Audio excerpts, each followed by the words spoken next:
Hi, I'm Case Lowe, co-host of the Open the Voice Gate podcast. The one question I'm constantly asked when it comes to Dragongate is how do I get into the promotion? Well, stop asking and start listening to the Open the Voice Gate podcast, released every Wednesday on the Voices of Wrestling podcasting network. For exclusive news and show reviews, look no further than the leader in Dragongate coverage, Open the Voice Gate.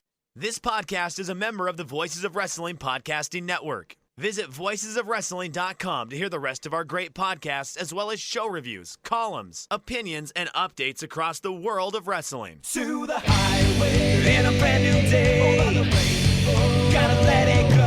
So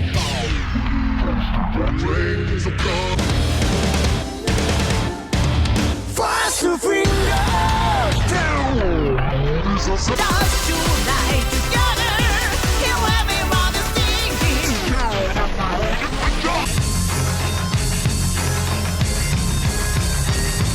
你看到我就怕，头皮发麻，我的手。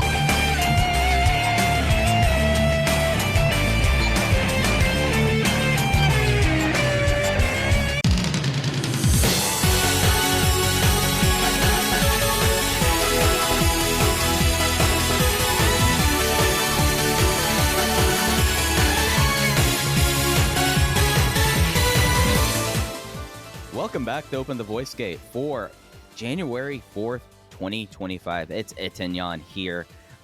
We are members of the Voices of Wrestling Podcast Network. You can find us on the Voices of Wrestling podcast feed on all podcast platforms and applications, or you can find our own dedicated Open the Voice Gate feed on similarly all platforms and applications. You can follow us on social media at Open Voice Gate. If you would like to donate to the show, click the link in the show notes. It'll take you to our redcircle.com landing site. You click the red boxes that sponsor this podcast, and you set up a one-time or recurring donation. No obligation whatsoever, but we would like to thank all of our previous donors. It's your old pal, Mike Spears, joining alongside, as always, about our co-host, Case Lowe. And I just hit record right in the middle of our conversation, Case, because I felt like that's kind of the best way to get into it. It's Saturday afternoon in the States, and we are kind of talking a little bit about the big New Year's week in Japan so far. So, Case, it's been interesting so far, I would say. The companies that I feel like I feel better about most times, not kind of down on their shows. And then suddenly, and now everyone's all aboard Pro Wrestling Noah and our creep Lord Ozawa. Well, it's very funny, and we're recording this for the sake of clarity, because I think this is going to come out a few days after we record this, after Wrestle Kingdom, before Wrestle Dynasty. So on Saturday, and it's funny the way Noah always seems to grab the headlines coming out of the new year. And they've done it once again, where people are really intrigued by Noah and they're talking about Noah. And I myself am intrigued by Noah, and I'm looking at their upcoming cards and I'm thinking like, oh, I'll watch that and I'll watch that. And oh, this looks interesting. But it's the most arm's length promotion there's ever been. But I have to hand it to them, at a time where, and I haven't watched Wrestle Kingdom yet, but the immediate feedback of the show is that it was fine, but it was largely uninteresting, and it doesn't sound like Umino stepped up to the plate, which I could have told you that when they booked the match. Could have told you that 4 years ago. Yeah. At the very least, Noah is doing something interesting, so I think they deserve a little bit of credit for that. I'm continuously frustrated by just the general amount of spookiness and shenanigans that we're seeing in main events in Japan. I liked the Ozawa match up until the ref bump, and then it lost all of its steam for me, because I get that in New Japan. And, I do not like New Japan at this point in time. I think I don't want to say it's a very bad promotion, but it's a bad promotion. I really think it's fundamentally flawed in the way that they're doing business right now. And I'm shocked to see some of their non-Tokyo Dome houses as high as they are, and the Tokyo Dome number is about what I thought they would do. And I don't know. It's a weird first week in Japan. Normally, I think people come away feeling really hopeful about the new year, and I think Noah has people at least, thinking about them. New Japan, at least through Wrestle Kingdom, was a disappointment, and the All Japan stuff, from all accounts that I've read, it was fine. I think All Japan, and sorry to keep on rambling here, I'll throw it back to you in just a second, but All Japan, and credit to them, because there's a few business metrics there with them that I'm really impressed by, and I like that they've seemed to have found some sort of footing.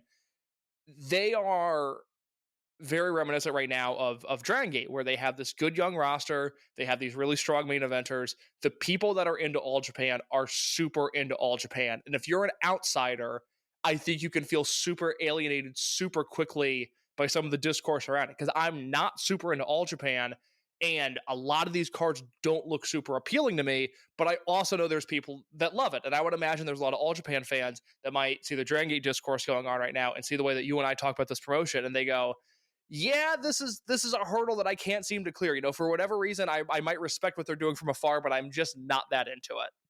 Yeah, and I'm not going to get myself into trouble about how I talk about my lack of All Japan viewing this week, Case. I immediately regret saying that a couple of weeks ago because I knew immediately the Discord was going to jump on that.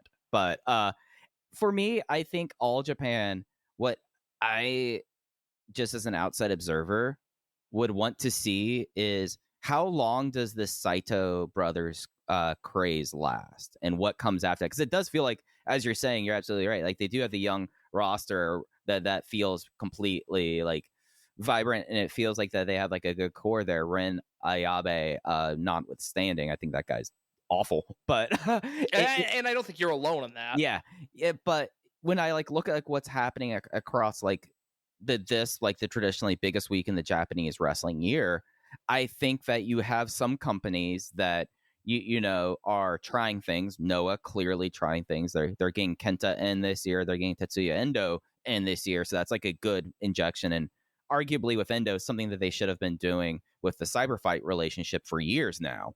But you contrast that with New Japan, and I think that when you talk about those like non-major houses, how much of it is going to be propped up by the fact of, all right, they announced that this year is the last year to see Hiroshi Tanahashi in a wrestling ring.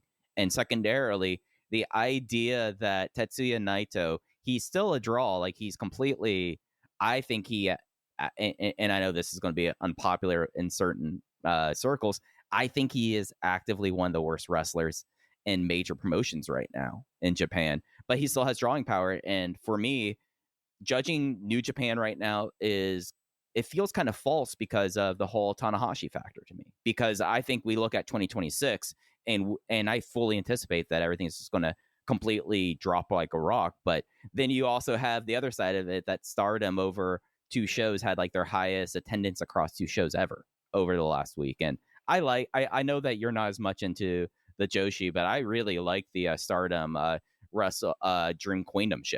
That's a show that so far, for what I have watched through Wrestle Kingdom, and I'll admit I've watched everything but the semi-main and the main event, I think that Stardom put out better shows a better major show this week than New Japan did, easily. And I don't know, it's like situationally, and we were talking before I hit record about like these young cores that are kind of rising up, and I think that part of this is going to be that I don't know if we've seen, and not to get immediately pessimistic within the first 10 minutes of our award showcase, I don't think we've seen like the real ceiling, or not real ceiling, the real floor of what the downturn of the Japanese wrestling industry is right now. I think we are going to see that in 12 months. But these promotions that have young cores, I mean, we've talked about for years the fact that Dragongate seemed to be like the only company really planning for the future and actually having prospects that felt like that you could put a company on their back to some level. And I think All Japan has done that as well. I think All Japan now, Antai, absolutely, yes, and the Saitos,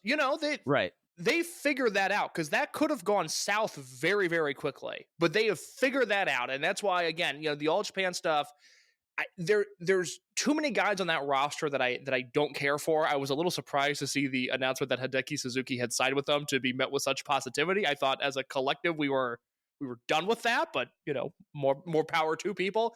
It's a roster that I don't totally like, but the young guys on the roster I really do. It's the older side of the All Japan roster that I have more of an issue with. But I think All Japan and Dragongate are on a parallel path right now, where they're staying in their own lane, they're doing their own thing.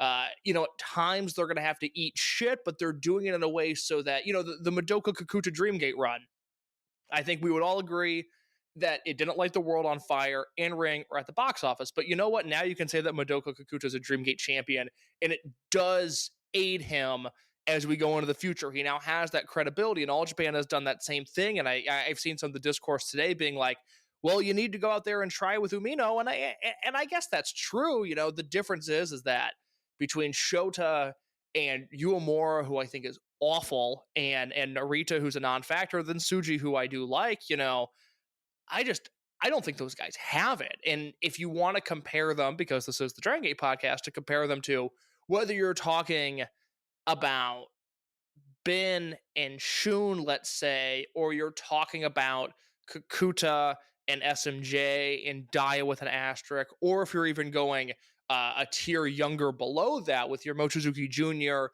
and your Katos and your Hamares, like, I just like those pieces more. And are those guys going to be main eventing any Tokyo Dome shows? No, but that's never been a requirement of being a Dragon Gate wrestler. You know, I ultimately think no matter what young core you want to dissect on the Dragon Gate roster, it's stronger and will end up being more beneficial to the promotion than any of the young guys that New Japan has right now, with Oiwa not included, because I'm incredibly curious to see what they do with him. But it's New Japan, so it might be a 4 or 5 year journey when they really need to get to it right now and do it in 6 months. Yeah, and I think that sometimes we get the rep for being much higher on Dragon Gate than everyone else, especially as it relates to these younger wrestlers. But I think that one of the reasons that we can say that, and I feel, and I say if my chest puffed out, when you compare at least like New Japan youngsters to Dragon Gate rosters, youngsters, you could always say like, oh, it's not as good and whatever to that. But what matters much more is that I have not seen really much other than like canny camera shots ever making me believe that the New Japan roster has fully accepted these new guys, with the exception of Tsuji. Really, like think about whenever they pan to a crowd in Dragon Gate, or you listen to the crowd during like a non commentary show. Well, think about the crowd think about the crowd for Yamato versus Daya, and the way that by the end of that match, Daya had the support that he did. Yeah, exactly. That's case in point. The Dragon Gate fan base, kind of like getting to like my thesis here, they've already accepted these guys and view them to a level. Maybe it's not to the same Big Six versus Reiwa 6, like at that kind of level of acceptance. And I would not argue with anyone. I would not say that anyone of the Big Six, Shun maybe withstanding, has reached that level. But I don't think that you can discount them because, or like their ability, because you could already see that within the Dragon Gate fan base, they have fully accepted them at a level that I don't think anyone, again, Tsuji notwithstanding, within New Japan has been accepted. You get little glimpses of that with Umino, but I think a lot of that feels manufactured to me. Well, let me ask you this, and I'll ask you to think on your feet here, because it's a question that ultimately could become an entire podcast, and I'm just going to spring it on you here. But we're 18 months, a little bit more, removed from Dead or Alive 2023 in the Reiwa 6 promo, in this grouping of, hey, these are going to be the guys going forward.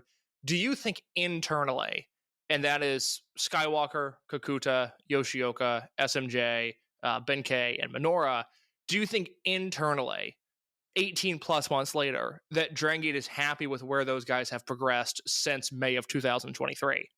I would say 4 out of the 6.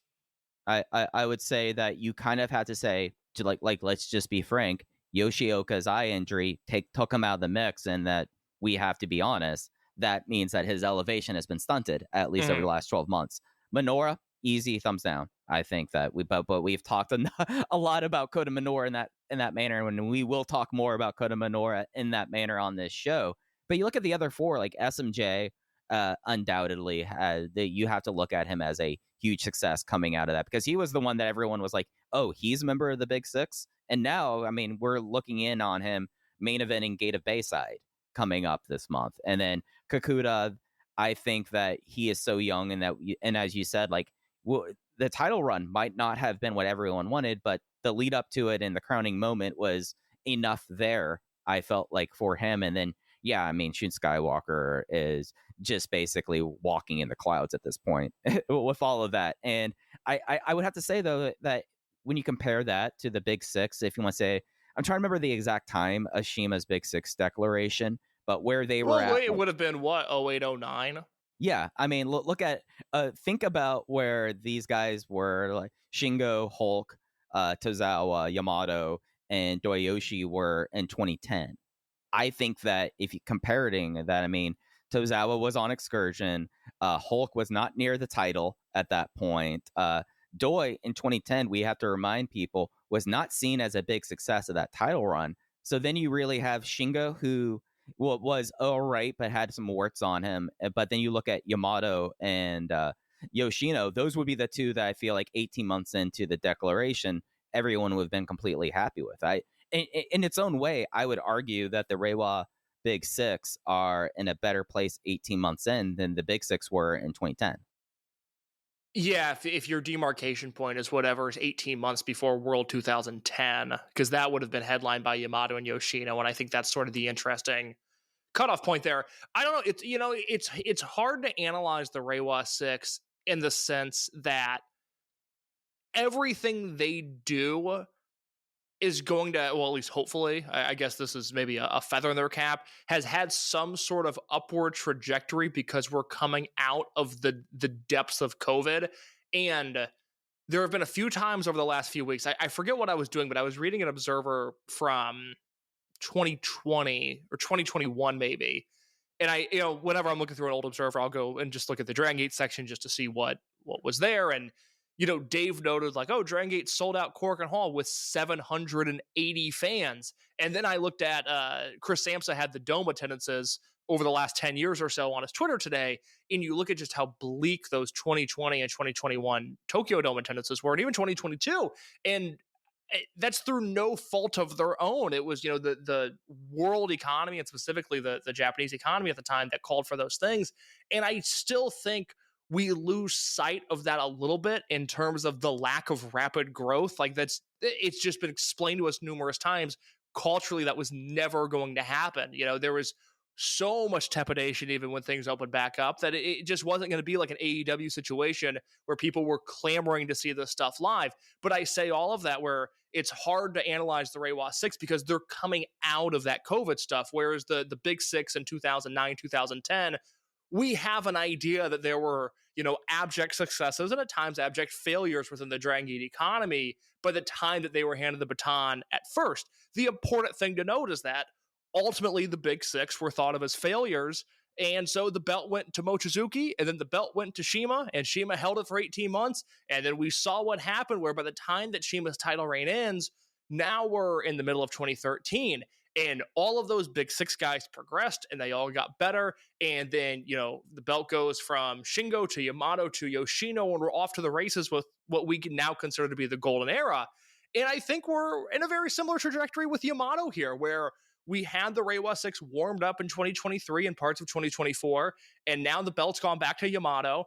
And a lot of these guys, Yoshioka, Shun, Bin, Strong Machine J, and Kakuta especially, have some sort of main event level credibility now. And so by the time the belt leaves Yamato, I would assume it will go back to one of those five guys, and God willing, not Coach Minoura. And we might be off to the races again because the economy will have stabilized hopefully a little bit more, and there might be a little bit more interest in Dragongate. And I think they've set themselves up, maybe not 6 months from now, but a year from now, 18 months from now, 2 years from now, to be in a pretty good state. It's the most optimistic point of view you can have, but I think there's a reason to have some level of optimism there. Absolutely. And I think when you look at the year that Dragongate had in 2024, and really when I'm like looking at my ballot this year case comparatively to what my ballot was last year with people, names, things showing up and all of that, I think there's a pretty big like kind of difference that you may see just from how the ballots are and how like the matches come out from. I'm like looking at my top 10 matches from last year, and there's a lot of Torimon originals and others who are part of these matches, and that's not and yes, there is a level of that. I mean, I'll have a controversial most outstanding wrestler this year case that it might take you a little bit aback, but when I look at the rest of the top 10 list that I have, by and large, like, yeah, you'll see Yamato, you'll see Susumu, you will see No Hug, but more often than not, I'm looking at this thing and I'm seeing people like Mochizuki Jr., Daya, Jackie Kamei, Jason Lee, Flamita, Rita, Monte, Ishin, people like that. And I think that shows a level of growth, at least if we want to use like the calendar as a demarcation point, guys, that at least from when they announced it last May to where we are now, and it's not just the big six guys, like people like Daya and Hyo deserve the credit here, even though they're not a part of the big six or this generation's big six. I think that you can really see that youth revolution kind of coming along at a place I'm pretty happy with, I would say. One of the things that I've taken away from this year as I wrote the definitive guide to Dragongate in 2024, which is on voicesofwrestling.com, which is sort of a written recap of the entire year and the things that really mattered. One of the things that I've come to the conclusion of is there aren't a ton of low points on this roster right now. Yes, you can point to whatever Yoshida's doing. I'm not going to be interested in that. The Genki Ultimo sort of touch football crew. Okay, I think every roster, especially in Japan, has those guys. I find Dragon Gates to be a little less offensive than others, but again, we're splitting hairs at that point. But that's obviously a weak point on the roster. But when you go through the units, I love the way Vibes is configured. Z-Brats, again, you're talking about maybe I'm apathetic towards what Kai is doing, and Minoura specifically might disappoint me. But as we get into awards here, I thought very highly of Z-Brats this year. Gold class as a trio is a perfect unit. D-Courage, credit to them. They were on their way to having a real lame duck year, and I think turn it around. And Paradox, and I want to bring this up when we briefly touch on these Kobe shows that happened at the end of December. Paradox is a really good unit, and they're not flashy, and we're used to all of these guys, and so there's not a ton to always say about them. But man, this roster, top to bottom, when you factor in the young guys, factor in the rookies, these strong mid-carders like KZ and UT and Jason Lee and people like that, and then your main eventers, it's a really strong roster. Yeah, and I think that when you are talking about this scene transitioning to this new generation, when you look at groups like Paradox and even the touch football guys, feels like such a difference between the ability somewhat in that roster comparatively to, everyone loves the New Japan Rambo case because you get to see some guys, but boy, we are at a point where it's a good thing that Tomoaki Hama is not on every New Japan show right now. And similarly, you have people on the Noah New Year show showing up, and you're just oh gosh, I'm blanking on his name. Masao Inoue looked awful on that show, is barely able to move, and you compare that to at least the general ability, I think would be the fair way to put it, of the elder statesman of the Dragon Gate roster. And you look at Ultimo as kind of the big example. I would put the performances that you've seen from Ultimo in 2024 up against whatever your oldest guy or your most experienced guy on any roster is at this point, because I think that by and large, I think that's the other side of it for Dragon Gate, because Paradox, as you said, they are just a really solid unit at this point, and you don't necessarily have that out of Team Noah. Do you really need to see Atsushi Katogi anymore, Case? I wish I could find a way to make him interesting, but Noah's not doing that right now. Right. So I think that at the very least, with the expectations and the ability that we see from out of Dragon Gate, that's so much better from that elder statesman side of the roster than you see from most of the other parts of the scene, I would say. I think so. And I hope this comes across as relatively fair and balanced. You and I always have eyes on New Japan, always have eyes on Noah. I'm at the very least always paying attention to what All Japan is doing.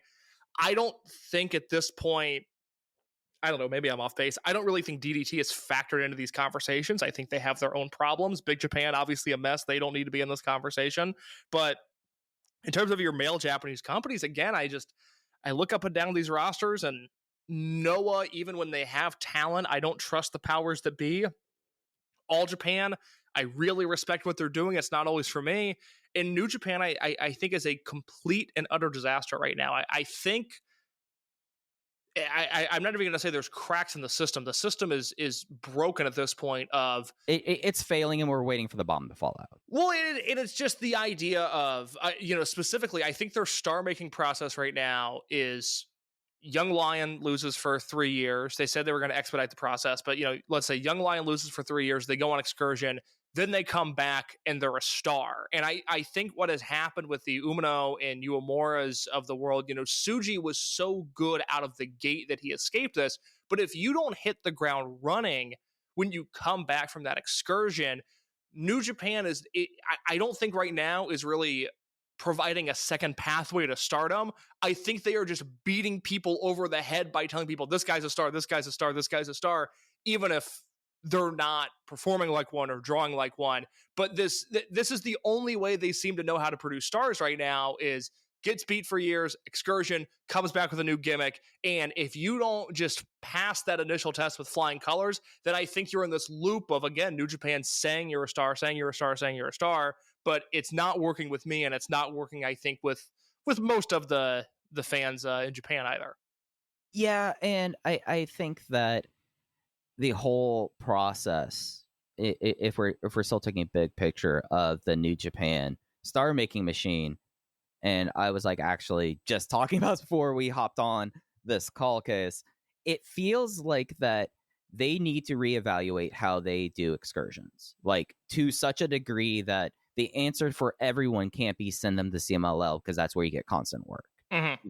Because the situation of Umino, like you can't do a charisma excursion for him. Like that's something that you've had him around like for so long, and it just feels like you've lost that particular moment. And I think an advantage, at least to the Dragongate system as it kind of pertains, is that at the very least, like you start doing stuff with guys a lot earlier, and that gets the fans to at least have that level of connection there, so that when Mochizuki Jr. goes and spends a summer in the UK, we've already had so much with him and seen so much growth that there's already a level of attachment there that I don't know how someone, and maybe this is my own personal failing case, I don't know how someone goes to watch a New Japan show, sees any of the young lions, and decides, you know what, I'm committing myself to so-and-so.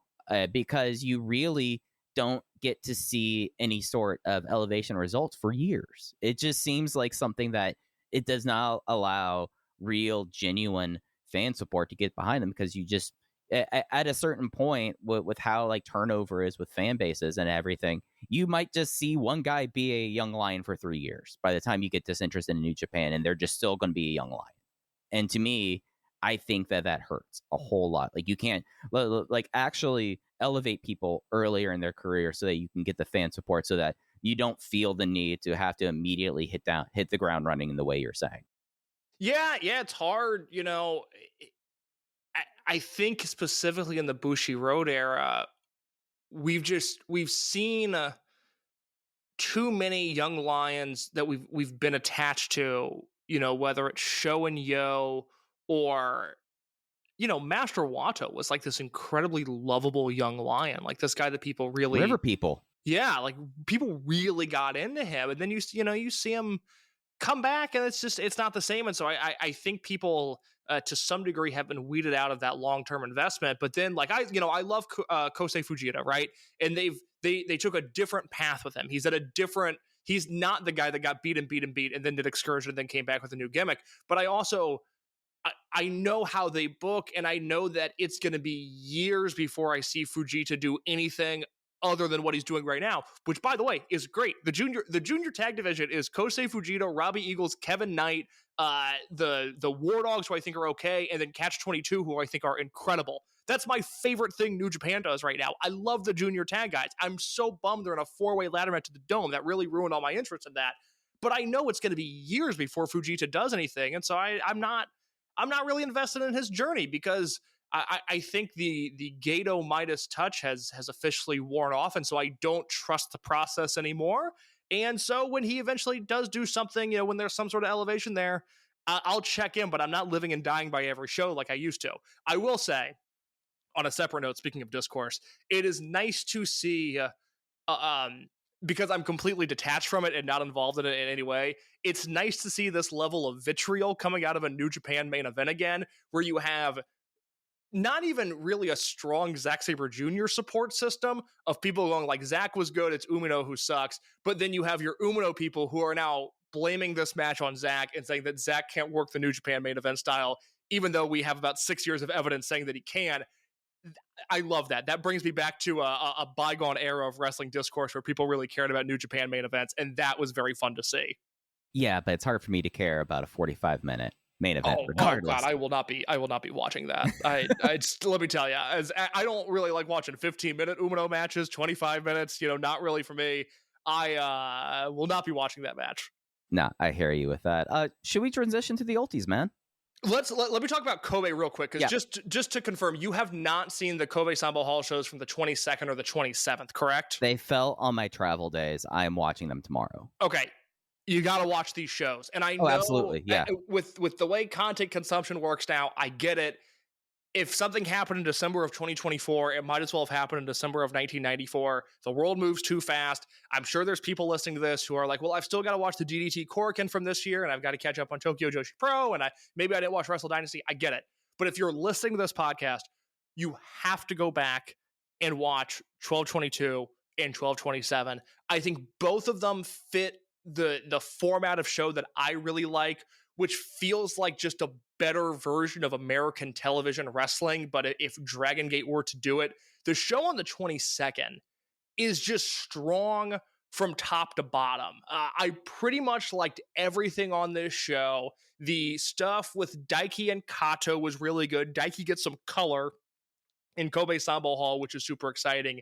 The 8-man tag that had Z-Brats against Natural Vibes and Yosuke Santa Maria is a ton of fun. One, it feels almost gross to analyze this, because I don't want to come across like a guy who says Jerry Lawler's the greatest wrestler ever because of the punches that he throws, but I will continue to maintain this fact that Shun Skywalker is just a better crowd brawler than anybody else in wrestling, and what Shun does in this match is awesome, and what Maria does, the dynamic that Maria brings to that match, is fantastic.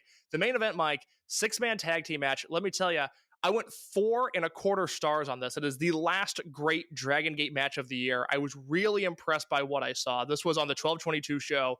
Ben K, Kakuta, and Strong Machine J against Daya, Hyo, and Rita. Very, very good stuff there.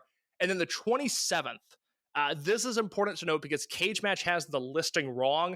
It was originally supposed to be Homare and Kato against Daiki and Fuda, but Homare was out sick on this show, so Ishin took his place. So Ishin wrestles the opening match in a tag. He wrestles match 4 in a singles match against Mochizuki, and then they do an angle in the main event where it's Paradox versus Z-Brats, and they grab Dragon Kid in his neck brace, they put him in the ring, they threaten to hit him with the metal tin, and out comes Naruki Doi. Doi joins the match for Paradox, Ishin joins the match for Z-Brat, so Ishin wrestles 3 matches on one show, and he is sickeningly entertaining in all 3 of those matches. Yeah, Naruki Doi showing back up now, Paradox at 6, and even it seems like the fact that they're willing to do bits around DK tells me that maybe not before we get through January, but it does feel like that Paradox will be back to complete full strength soon. Like and that's like classic Dragongate, ending the year with a big positive moment for their hometown fans. Like, it's classic. Yes. No, these shows just happen at the wrong time. If these happen in the middle of August, let's say, you and I would have come on here and raved about it. I would have sent these shows out to everybody and said, you guys need to watch these because the way they're formatted, it's really easy to watch. It just happened at the end of December. They always seem to do this. I remember in 2020, they had the great Masquerade versus Dragongate Generation 10-man that ended up being the last match of the Dragongate Generation. And it was like, oh my God, why are you putting this on December 28th or whatever? This is a really incredible match that people should see. But when that calendar turns over, people just lose interest. I will say, the Dragon Kid angle was done so well that I actually think they made a mistake doing it on this show. I think they should have done the Dragon Kid angle at the last Korakuen in December and had Doi come out then and then set up an announced 10-man tag for the Kobe show, because Kobe loses their minds in a way that, even though, and I'll talk about this when we get into the awards, but Kobe Sambo Hall had a number of really good shows this year. I actually quite liked their output from that venue, which has not always been the case. They got really invested and really loud in this Dragon Kid angle. And when Doi comes out, the place goes berserk. And I just think given the high attendance number on that Stalker Ichikawa retirement show, I think they kind of missed an opportunity to do something really special and have Doi run in there and then set up the 10-man for this Kobe show. I think that might have worked a little bit better, but it's still something that you cannot gloss over. You got to watch it. And you also, and I think you specifically will enjoy this, the Ishin Masaki Mochizuki singles match is boy. it's not a G1 sprint. You know, it's not one of these epic sort of singles matches that you're going to come away from going like, God, professional wrestling is great. What a great match. But the Ishin performance is out of this world. And I really don't think anyone is doing exactly what he is doing right now. Mhm. I came away from this match thinking Ishin is just doing a better version of what MJF is trying to do, which I know was a weird comp, but I get it though. Yeah. MJF is kind of one of the last guys that is okay with being a stooging heel, and I know the Segunda Kata guys are basically trying to rewire Ricochet's DNA right now and make him like an 80s Memphis heel. I don't think it's going to happen. I think they have their hopes in the wrong places, although I do appreciate the thought that they put into it. But MJF is trying to do this thing that feels very hokey and feels very unnatural. And Ishin, in the way that he's bumping around with his charisma and the way that he's able to look dominant but also look like a fool, he's like the second coming of Los Brazos. You know, you almost feel like he could be in Universal teaming with Super Porky, the way that he's able to bounce around the ring and stooge, and it's great. And I don't really think anyone in wrestling is doing exactly what he's doing right now. No, it's really, as like we sat down and like looked through our notebooks before the show, how much Ishin has really, I just going through and seeing like little things. I'm like, oh yeah, I dug what Ishin did here. I did what Ishin did here. It feels like such like a breath of fresh air, as like you don't have this level of a stooge kind of heel working right now. Like, yeah, MJF does it to a certain degree, but man, I just go back to that 9-man tag and how just like, yeah, people think that he's getting a little bit too much there, but I would argue for the fan base is exactly what they kind of like out of heels traditionally. And it just really, for me, it's real invigorating, I would say. I have down on my notes here, and I think this sort of sums up the match perfectly. I wrote in regards to Ishin, a tour de force of shticky leg selling, which is something that I really can't say about a lot of people right now, but I can say it about him. No, absolutely. He's just, it is some of it is shtick, but it works so well. And anything else you wanted to touch on with those Sambo shows? No, I think they're really good. And I think top to bottom, they're both really strong. I would have the main event of 1222 again at 4.25, and the main event, you know, all told with the Doi angle and the Dragon Kid angle on 1227, I thought was 3.75. So really enjoyable stuff there.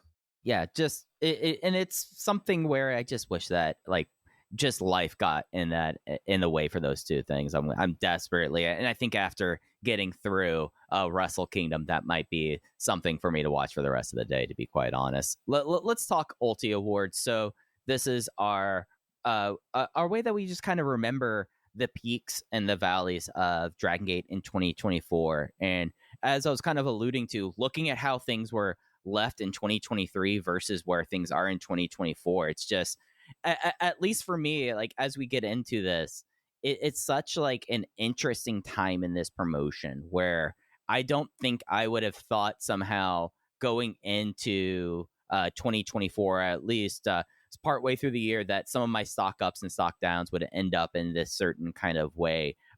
Any thoughts that you have before we want to jump in on our ballots? What should we go with first? Ooh, what should we go with first? I think let's talk about wrestler of the year. You know, let's start off with the big guns, and we'll end with match of the year. Okay. We'll go wrestler of the year, stock up, stock down, unit of the year, most improved, small show of the year, and then we'll do our top 10 Dragon Gate matches at the very end. But I want to start with wrestler of the year because I think it's an interesting discussion. Maybe not number one, but who we have at 2 and 3 is particularly intriguing to me. And no, I did not ask for votes this year. it got away from me. It feels like, I don't know, tell me before we begin, Mike, it just feels like year-end awards matter less than they ever did because there's never a break in the action and people have already moved on to 2025.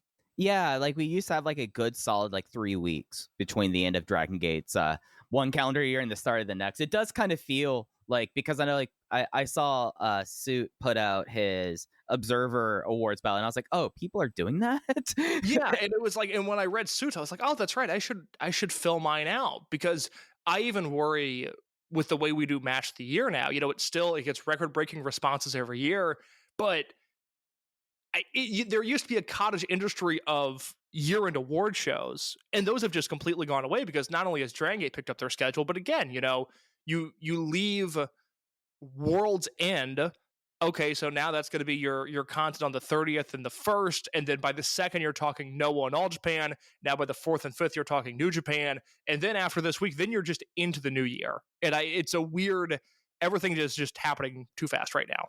Yeah, everything is happening all the time, but I think when we talk about most valuable wrestler, the MVP, there's one clear-cut choice for the winner, and I think that this is kind of the way we jump into this. I had Yamato as my MVP. Did you have Yamato as your MVP? I had Yamato as my MVP. It just felt like by acclamation that he's having really the career year that we all really wanted a decade ago out of him. And maybe it's just the consolidation of how things kind of land. But by any metric, he is the maybe not the most popular guy in the promotion at times, but the most consistent draw for them. And I think when you look at his Dreamgate run and even in the lead up to it with the feud of Kota Minoura, he had like the most important matches of the year, and it just was so like obvious to me that Yamato was the runaway MVP winner for the company. I talk a lot about Mochizuki Jr. and how as we approach the 3rd year of his career, as long as he's been healthy, they've always found something for him to do. It's really right now as we record this that Junior probably has the least amount going on in his career that he's had before. When you go back and look at Yamato's 2024, from the first show of 2024, they pair him and Minoura off, and Yamato treats him, for lack of a better term, like shit. You know, Yamato belittles this guy in Corgan, makes him feel small, and you know from there that either one, we just witnessed something really weird, or two, they're going into a program together. They go into a program together. You also have an April Ray Day Parejas, March and April Ray Day Parejas, where Yamato had the excellent team with Susumu. By June, you have the blow off to Yamato and Minoura. That leads right into a Dreamgate match with Ben and Monte, which turns into Yamato and Ben at World. And then from there, you have this phenomenal Open the Dreamgate Championship reign. And I said as soon as he won the belt, I said, this will be the title reign that we base Yamato's career on forever. This will be his career-defining title reign. And so far, all of the evidence points to that being the case. This was, I would say, probably the best year of Yamato's career. I think it's up there. I think you either talk about this or 2010. 2010 is a good one. He has the Shima match in January. He wins the belt in March, headlines World in 2010. And there's a number of really good matches throughout the entire year. I feel like his in-ring portfolio is stronger in 2024 than it was in 2010. I'm trying to go back to Mad Blanky years and Berserk years. And maybe he felt a little bit hotter in the Doi team just because of how energetic that act was. But man, at 2024 Yamato is as good as I think he's ever been. Yeah, and it kind of felt like after Kobe World, we kind of got to see at least in my mind, like what you would want out of the company ace. But when like we would talk about when he clearly was the company ace 2016 through 2021, and there were times where it felt like, oh yeah, no, he is Mr. Dragongate and all of that. Now it's like by acclamation, and he's going. I mean, even like things like doing freedoms, like going and stopping and doing that. His appearances with and other promotions. It just feels like this year versus last year, things feel a lot more solidified in a way that just never felt like during his other ace run. Yeah, I think my big takeaway from World was his show closing promo, which we talked about extensively after it happened because it was a very news and noteworthy thing. His show closing promo was the exact type of thing that any promoter would kill for out of a babyface champion. And from July onwards, I think Yamato has been the perfect champion. That was a conversation that came up as we're putting together the SFM 50, and that should be out very soon. We started talking about, the best world champions in wrestling right now. And a few people lean towards Go Shiozaki and what he's doing with the 0-1 belt. And I get that. And I've watched those matches and they're very good. But I think Yamato is doing what Go is doing on a higher level and with better execution. And again, I really like what Go is doing. But since July, I think Yamato has been a role model of a babyface champion. He's done exactly what he's needed to do. You think about the way that he elevated Ishin and he elevated Daya. And Kakuta had a phenomenal match with him. Other than the Daya match, I think the Kakuta defense has been the best one of the bunch. He's doing everything right. He is far and away, in a really good year for the promotion, far and away the wrestler of the year. Absolutely. So let's talk about our second and third place participants. I'll put mine out here. I had Dragon Daya as number 2 MVP and Hyo as number 3. It probably, if the month of December did not happen, I would probably have Hyo clearly as number 2. But I felt like that between like those 3 guys, those were like the major names doing things, and like the straws that stirred the drink, the promotion. You had Daya, of course, with his New Japan tournament runs and the company piggybacking off of that and really elevating him to a level where no one was really expecting. And I think that was such a strong move for him. And then Hyo, being the most popular person in the promotion consistently throughout the year, ended up filling out that side of the ballot for me for that. So I went Yamato, Daya, and Hyo on MVP. I thought about Daya. I ultimately, for as good as he ended the year, I did not think that essentially the first 7 months of his year were strong enough to give him a top 3 placement.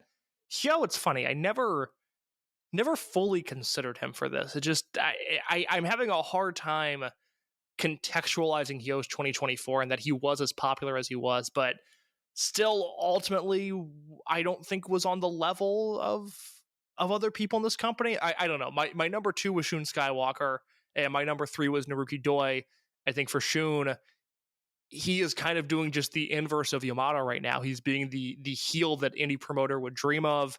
I thought he had a great WrestleMania weekend, for instance, where I thought he really represented Dragongate well. There as sort of your main focus, lead character there. In the ring, just a number of great matches this year, a number of memorable angles. He is the guy show in, show out that is doing the best work in this company, other than Yamato. And Doi, I thought Doi had as good of a year in his career as he's ever had. 2020, Doi was my wrestler of the year. He was my Flair Thez, and he was my most outstanding. He had a larger sample size this year, but you're talking about at the least one of the best year of Doi's entire career. Yeah, and I think that at least from the way like I looked at it for Doi, maybe it just was that the injury and being out really kind of towards the end of the year kind of disqualified him for me in a way. But I totally buy your argument for it. Mm-hmm. I mean, when you're looking at least at like my top 10 matches of the year, I mean, Not Hugs appearing multiple times throughout it, and Doi being like the real pushing force of that. And I think when you looked at a unit like Paradox, I think really like as strong as Yamato's babyface Dreamgate run has been, I think almost as much credit of it has to be given to Not Hug for basically solidifying the division after a time where they decided to do a pretty strong Invader kind of storyline with the Twin Gate, and that definitely deserves a level of credit there. Mm-hmm, absolutely. So most outstanding. Did you have most outstanding guys? I would say it's the same list that I had for Wrestler of the Year. So because I do mine I strictly do my match of the year by star rating. I kind of took those for this. Guess who I had as my most outstanding guy of the year? And I think this will color my the remainder of my ballot when we get down to it. Was it Hyo? Masaki Mochizuki. Really? Masaki Mochizuki shows up in two of the top 3 matches of the year I had for him, and then appears elsewhere on my ballot. And when I compare that to other people on it, it was Mochizuki, Yamato, and Kamei. That's a very interesting list. Yeah, no, it just ended up kind of wild there. Let's go stock up next. Who did you have as your guys that came out of 2024 a lot better off than they went in? I wrote about this specifically, this stock up and stock down stuff extensively in my definitive guide to Dragongate in 2024. Number one is Ishin. I think that is as obvious of an answer as Yamato being the MVP of the year. Ishin at this time last year was somebody who we liked. On a good day, we weren't really sure of his future, what his ceiling would be. On a bad day, I think we were all biting our nails and wondering if he had any sort of ceiling. He's now a guy that I would drill in as one of the future pillars of this company, and I really can't imagine them going forward without Ishin in any sort of major role. I would have Dragondaya at number 2 for all the reasons you mentioned above in terms of his Wrestler of the Year candidacy, and I have Naruki Doi at number 3, only because I think this year the wrestling world at large, I think, finally got their act together and realized that Doi is just an all-time great and somebody who should be respected in the way that he now is. But I think Doi really gained a level of respect this year that he hadn't previously seen. Yeah, for me, I had Dragondaya as one just because of him really doing that big step up at the end of the year. And I never viewed him before at least the fall of 2024 as the main character within D-Courage. Like, it always felt like it was either Yoshioka or Kakuta, but I really think that King of Gate run going into the match with Yamato really, he ended the year higher than I think I would say others in it. Ishin, for all the reasons you stated, number 2. Like, it just, the only reason I think I have Daya higher is just that recency and just how preposterous it feels like to me that you cannot have told me in 2022 that Dragondaya would have main event Final Gate. Yeah, that's true. Like, I think that is just wild. And then I have to give credit to Hyo. I think that he went from someone who, yeah, he had the Brave Gate going into the year, but it was not a flash in the pan thing. It was not just, oh, this is a fun new gimmick and we're going to be amused by it for a couple months, like how in 2012 people were about Mondai Ryu. Like, Mondai Ryu was crazy popular for about 3 months because of the salt attacks and everything, and then everyone just remembered it was Kamada and they just kind of forgot about that. Hyo was able to really go from someone who, yeah, Big Hug and the teaming with Monte was going to be his biggest elevated push, but even with how Big Hug ended and all of that, I think that there was a shrink back. If we did stock up in September, I think Hyo would have probably show up maybe on yours, and Hyo might have ended up taking in Dragondaya's spot, not as number 1, but just knocking Daya down a whole lot. But I think Hyo deserves a level of credit for just how far he elevated himself throughout the year, to the point that he's almost a problem right now, because like his act and his bit, I think, can detract from people's enjoyment of him, and that will make his slotting very difficult in the future. But I think that you have to like look at, like, especially like Dead or Alive and then up through Kobe World and all of that. And even after, when Big Hug was just DOA, he was always fine. Like, it was never an issue with him at that point. So I think that gave him the number 3 slot for me. I like that. I would say Hyo would be my number 4 if I had to extend that list anymore. That's fair. Let's get negative real quick. Who are you down on right now? Number 1, Coach Minoura. I have waved the white flag. I just don't think it's going to happen. Yeah, it's just not unlike Shota Umino. It really like feels like that there needs to be some major recalibration with him. I mean, he feels like the number 4 heel in a heel group, and whenever like Yoshiki Kato came back, guess who I was more interested in than Kota Minoura case? It was Yoshiki Kato, and he's like the lead. Even though I think he has gotten the heel act down, it's just such a slide for him for me. Who else filled out your list? My other 2 are Luis Monte, who actually had an amazing in-ring year. Monte finished 50 on my personal SFM 50 ballot, and I didn't really realize Monte had as good of an in-ring year as he had until I started doing some math and looking at all the matches that I had of his at 4 stars or above. The reason Monte gets this is, 1, it was a very good year for the roster, and I don't think a lot of guys took a hit from their standing. But I think we learned this year that although we had spent a number of years talking about what a Diamante or a Luis Monte Dreamgate run would look like, he is a way better upper mid carder than he is a main eventer. And that is unfortunate. And I think we all still think super highly of him, but we realize that his ceiling is just a little bit lower than we had hoped that it was. Yeah, and I think that you look at his last 18 months, and especially like losing the mask. I know that it was like key for him to do the babyface push and to get him pushed to that level and getting the genuine support that everyone wanted to cheer for Monte. But I think that there was a little bit that over the last 18 months, we have to admit, a little bit was lost with him without his mask. I would agree with that. So for me, my number 2 was Jackie Kamei, just because he just kind of sat around and now he's completely adrift at this point, wearing the shitty overalls. And then for all the reasons you said, I had Monte at 3. And I had Kamei at 3, so similar list. Actually, the exact same list, just in a slightly different order. Yeah. And probably for the Kamei thing is just me being a Kamei fan going, man, after Dead or Alive, things just fell off a cliff for that guy. We talked about it in the Voice of Wrestling Slack last week. You could not have told me, if you had a crystal ball in May of 2024 that Kamei was going to be this by the end of the year. We were talking about this guy as, he should get a Dreamgate title match. He's the best wrestler in the world, not named Will Ospreay or Bryan Danielson.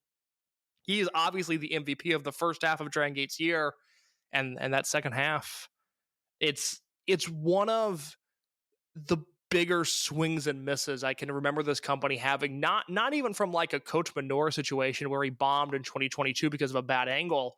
Normally when a guy has momentum like this in Dragongate, they don't squander it this bad. I mean, I'm sure we can go through a year by year and maybe at every point in some year, there's a guy who feels hot and then they don't capitalize on it and he just goes away. But the Kamei one was just so pronounced, and it felt like it was the beginning, especially during Rey de Parejas, the beginning of this big epic thing. And then Dead or Alive happened, and it seemed like it was only going to grow, and then just nothing happened. It's unbelievable the way that nothing happened. Yeah, it as someone who does not like jumping to conspiracies, it makes me wonder if there's another story there. You have brought this up to me before, and I don't know anything. So if there is, then we're in the dark on it. Yeah, we're both completely in the dark. But this kind of de-elevation and like change in booking, it really in the past would scream that there would be backstage issues, like straight up. Like this is exactly like with that. But he's on nearly every show still, so it can't be that level of that, because if he was really getting punished, he would probably be in match zeros with Punch Tominaga. Yeah, exactly. So most improved, I think there's a clear winner of this. I'm not going to do the thing like let's try to say it on 3 and we can see how bad our audio latency is. It's Ishin, right? It's Ishin. Yeah, like for all the reasons that we've talked about before, Ishin has completely transcended his station. He's become now one of the key focal points of the company and someone that I don't want this guy to turn face anytime soon. And I'm so intrigued on how Z-Brats is going to shake out over the next 12 months, because I feel like there's a part of me that's like, is Ishin going to be heel leader at a certain point? Because I don't want Shun to turn face, but it feels like that he has the ability to pull that off now at this point. He has that specific type of charisma that makes me think that he could do it. Right, exactly. So, and when you consider, like, I was a fan of Max Z era Ishin. I was like the only one, but I'll admit, this Ishin is 100 times better than even like the James Dean kind of completely disaffected heel that I thought was actually kind of cool. No, he's incredible. And again, you have watched the last 2 Kobe shows, so you're going to be even more impressed. He's absolutely incredible. So my number 2 and number 3 goes more towards the rookie side. I think Tanaka, for someone who's now, I mean, we have to remind ourselves, 19 months in his wrestling career, he is as nails as anyone in the industry. And then Daiki Yanagiuchi was someone who I did not have any stock in whatsoever, but over the last few months, it's hard not to love the Gooch. I have one of those names. I have Daiki Yanagiuchi at my number 3. I have Dragon Daya actually at number 2. Just because, I felt like I felt like we had an idea of what Daya was, sort of the king of the 3 3/4 stars. And by the end of the year, he got better. He Oh yeah, literally absolutely. improved and showed that he had a higher ceiling than he once did. Yeah, and I think that like if we're looking and it's like kind of similar in a way to stock up, stock down, like just because maybe it would just what we saw in 2021 him in a main event match, and it was just like, oh, okay, he was able to do that with like the Apuestas kind of thing around it. You take that basically 4 years later, and now he's having what I thought was the best Dreamgate match of the year, probably. Like I really came away so impressed with him that instantly number 4. So let's get to our shows of the year. Case there was this one I felt like was the hardest category for me. I'll give it to you. I know you've ranked all of the Corkins on your primer here, so let's do big shows first. What was your top big show of the year? And to clarify, and I guess I had a week to DM you this question and didn't, so we'll do it on the air here. I have big shows as your big 6 pay-per-views plus Champion Gate in Osaka or Nostalgia Gate this year, or the Cork and Hall shows. So my rule is if it's a named show, it's a big show, personally. So Gate of Bayside's included with that. Corkins, I feel like, is because you have the production. I think that counts for it as well. But I think in the future, because of how the YouTube distribution is going to be, it's going to be hard for us to pick out small shows because it'll either be Kobe Sambo Hall, Hakata, or Across Fukuoka. I said Hakata Star Lanes. Or Rest in Peace. Ideon Arena 2. Or it will be Sapporo from now on. So I don't know. This might be our last year, I feel like, for a small show of the year category. I like the small show of the year because I like keeping track of, hey, was there a really good Kobe Sambo Hall show this year? Fair. Yeah. Now last year, the two that everybody voted for, it was the Gifu. The Gifu show, because we saw not only the YouTube upload, but they uploaded individual matches to the network. So we saw, I think, every match but one match on that show. And then the Genki Horiguchi homecoming show from Kumamoto, which did not air on the network this year. Right. But anyways, for big show of the year, I'm going to include Corkins in this. Don't feel like you have to, but I would have at number 3, the Stalker Ichikawa retirement show from December. At number 2, Kobe World. And at number 1, the Rey de Parejas finals in April from Cork and Hall. So I have a completely different big show of the year. Interesting. Gate of Bayside. Really? Because at least when I do these shows, or like for like this, I do kind of rely on star ratings for it. And I had 3 4-star matches at Gate of Bayside. Let me look at that card here, because it was, okay, so it was Shun Monte, which I really liked. It was the Twin Gate match, which I adored. And then what was your third 4-star match? I thought that I had my third 4-star match. I had the Triangle Gate at 4 stars. Interesting. I don't remember what I gave that, but I know I did not give it 4 stars because I don't see it on my spreadsheet. But that would, but like elsewhere on that show, you had a 3 1/4 star M3K versus Vets match. You had Team Muscle versus Yama and Kondo. Hio versus Kagatora, I felt like was one of Hio's better Bravegate matches. And AUT versus Johnny Valletta. I would agree with all that. I really liked that show. I happen to like World a little bit more with Kakuta Minoura, the great Triangle Gate match, a really strong Brave Gate match, and the Twin match and the Dream Gate match were just otherworldly to me. But my show of the year remains this April Cork and Hall show that I think I think it's probably their best Cork and Hall show of the 2020s. And if not this one, then 12/1/21 that has the Dragon Daya unmasking on it.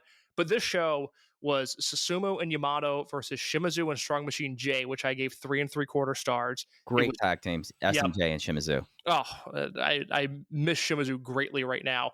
Then the second match on the show was Dragon Kid and Naruki Doi versus Hyo and Luis Monte, which I gave 4 stars to. So off the bat, you're at 3 3/4 and 4 stars.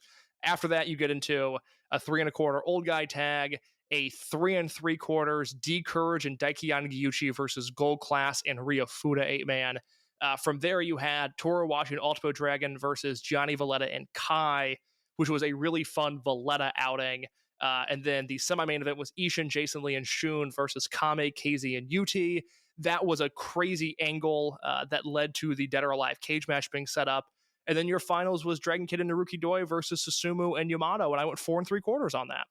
Yeah, this was my number 2 match show of the year for me. So it was right after that, and then I would go Kobe World for my third one, just because it felt like the best Kobe World in recent memory, and that like complete one, because like we had like those split ones where it would be like, okay, you'd have 2 great matches out of Kobe World, and that kind of, and then you would have the second night and it would be like kind of there, like especially if like Speedstar Final, like I love Yes. Speedstar Final, but Speedstar Final, like look at the undercard on those shows. They were not great undercards, to be quite honest. And really for me, I just think that for like that kind of show, when you end on that note, it is such an important thing, especially for the company, for where it is and where it has been over the last few years. Having a Kobe World show where you kicked off with a Notebook Kakuta Minoura match, and then having really strong matches all throughout the show, and then the Twin Gate match was excellent, but still, like, I feel like we thought that one was going to be like the 5-star match that we all were expecting.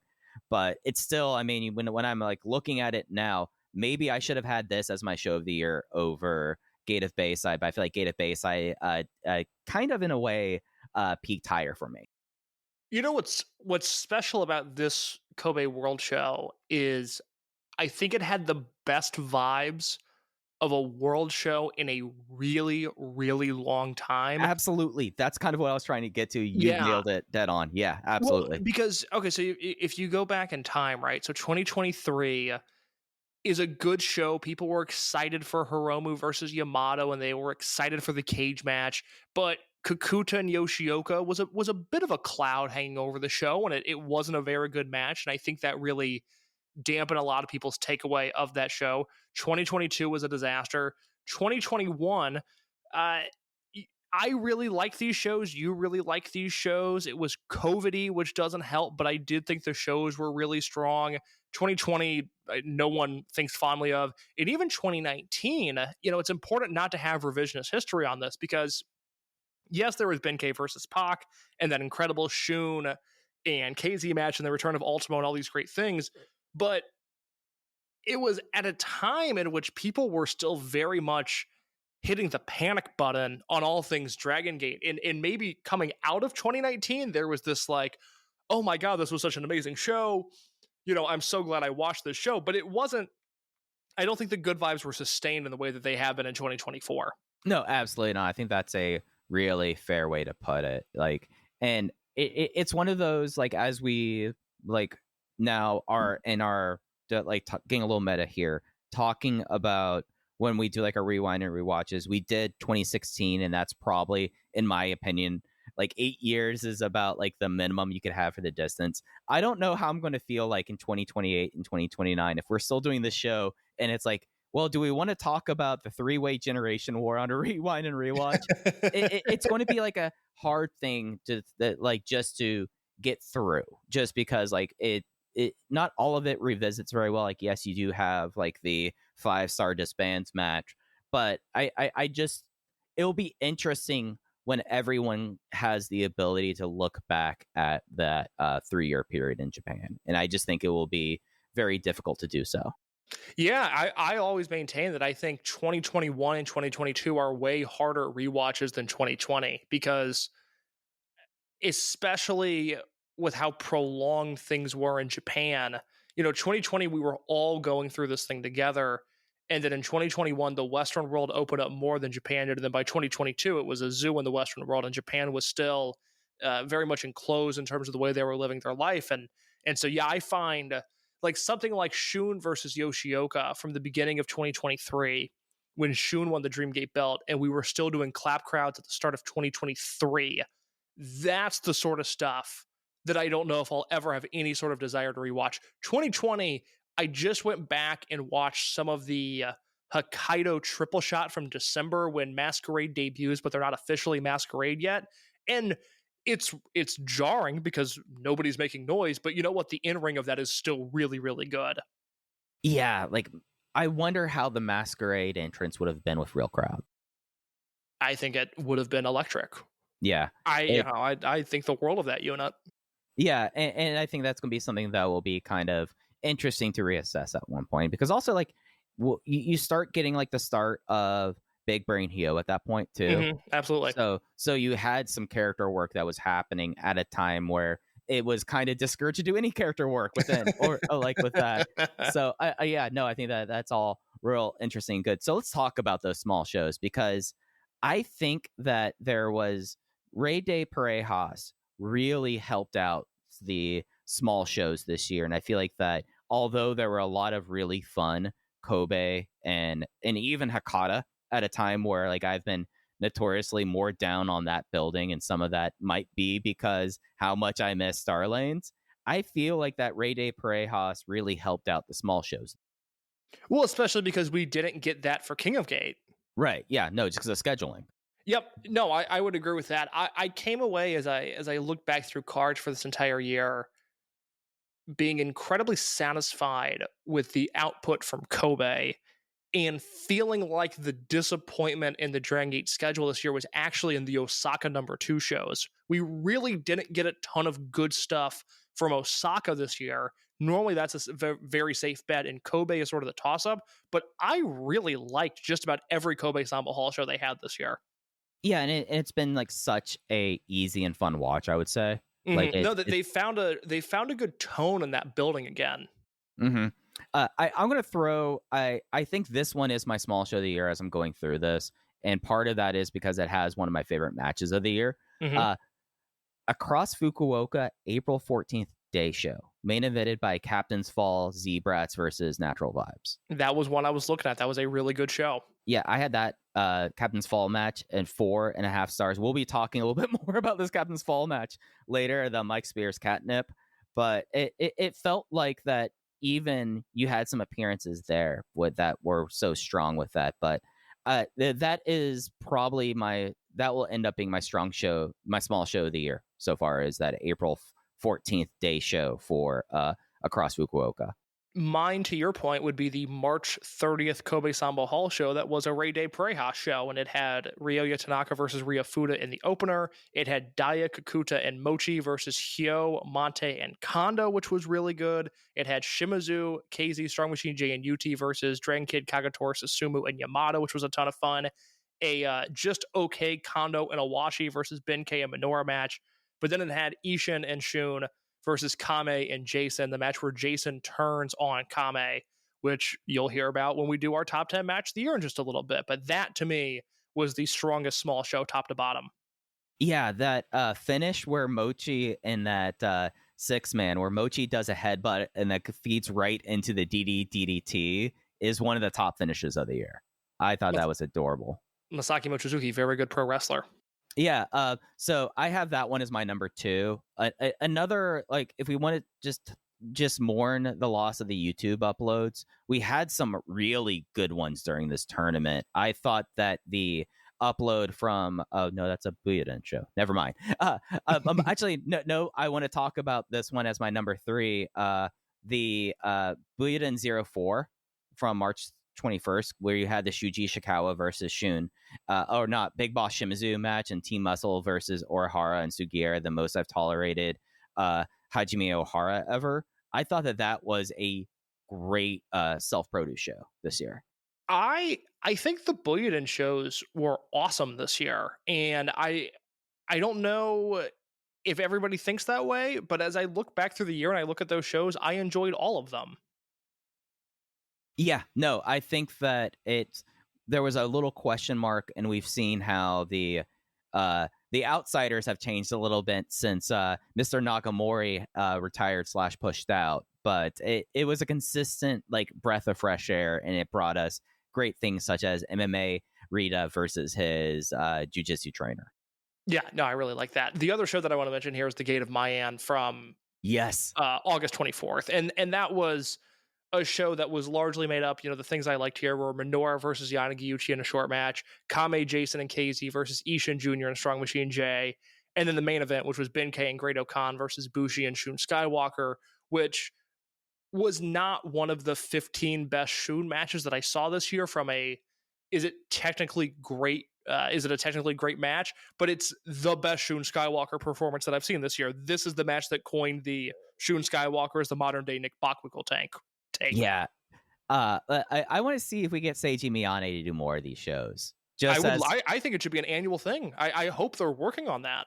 Yeah, just because it provided so much extra life into it. And I think that Sambo, as you said, like maybe I was a little bit, maybe I still am working through my 2017, 2018 Kobe Sambo Hall trauma case, but I do feel like we saw a lot more fun stuff. And we'll see this like in early 2025 too, where they've been very good about making the hometown shows feel a little bit different and special this year.